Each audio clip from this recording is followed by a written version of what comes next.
Napakabigat para sa akin na ginawa kong palayain ka.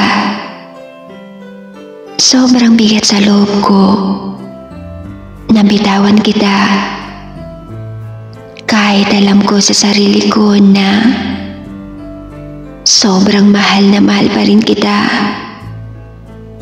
Gusto ko pang lumaban at ilaban ka ng puso at isip ko.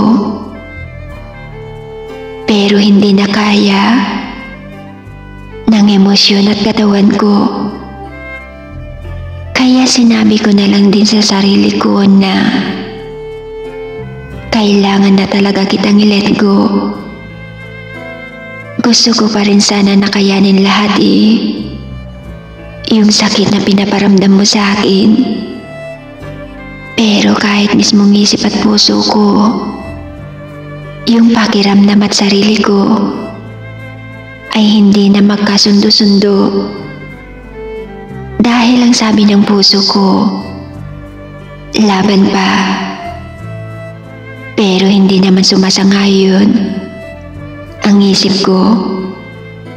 Dahil ang sabi niya, tama na. May gusto pang magtiis at lumaban. Pero meron ding ayaw na at sobrang pagod na. Dahil sa paulit-ulit na sakit na palagi ding niyayakap ng emosyon ko.